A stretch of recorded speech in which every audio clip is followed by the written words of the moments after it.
Assalamualaikum warahmatullahi wabarakatuh. Jumpa lagi dengan CMJ Channel dalam pembelajaran Bahasa Indonesia. Pada video kali ini kita akan mempelajari tentang teks cerita fabel. Baiklah, pernahkah kalian mendengar cerita fabel?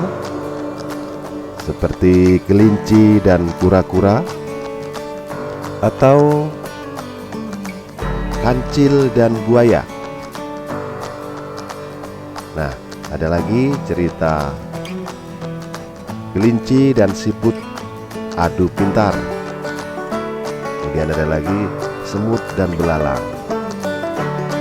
Ya, mungkin kalian pernah tahu ya, baik itu dari membaca, mendengarkan cerita dari orang tua kita atau teman kita, atau mendengarkan cerita di radio atau di televisi. Baiklah, apa itu cerita fabel? Pertama, fabel merupakan cerita tentang kehidupan binatang yang berperilaku menyerupai manusia. Yang kedua, fabel merupakan jenis cerita fiksi atau khayal dan tidak nyata.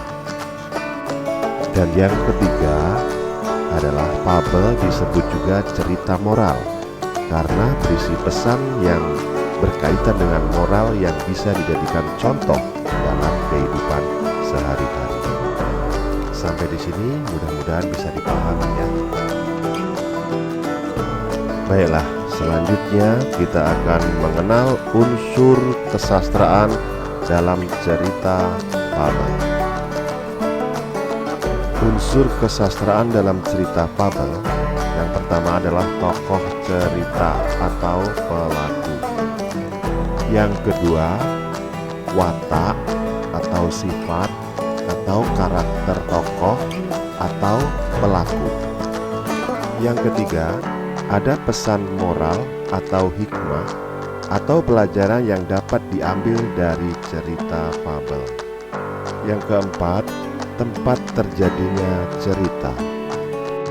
Yang kelima, waktu terjadinya cerita. Dan yang keenam adalah urutan cerita atau jalannya cerita. Nah, jadi unsur kesastraan dalam cerita fabel itu ada benarnya. Mudah-mudahan bisa dipahami. Baik, selanjutnya kita akan mengenal struktur cerita fabel. Ada 4 bagian di dalam struktur cerita fabel. Yang pertama adalah orientasi. Orientasi adalah bagian awal cerita yang berfungsi sebagai pembuka cerita dan berisi pengenalan sebuah cerita. Bagian yang kedua adalah komplikasi. Komplikasi adalah bagian inti cerita yang berisi permasalahan yang akan terjadi dalam sebuah cerita. Bagian yang ketiga adalah resolusi. Resolusi adalah bagian yang menggambarkan penyelesaian masalah dalam cerita tersebut. Dan yang terakhir adalah koda. Pada bagian koda ini biasanya berisi kesimpulan dari cerita tersebut. Nah, itulah yang kita pelajari dalam video ini, yaitu pengertian fabel, kemudian unsur kesastraan dalam cerita fabel, dan struktur cerita fabel. Mudah-mudahan penjelasan dalam video ini dapat dimengerti dan menambah pengetahuan kalian. Oke, sampai di sini video kali ini, dan video selanjutnya akan membahas tentang kebahasaan teks cerita fabel.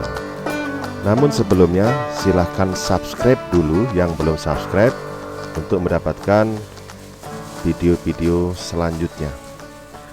Terima kasih. Assalamualaikum warahmatullahi wabarakatuh.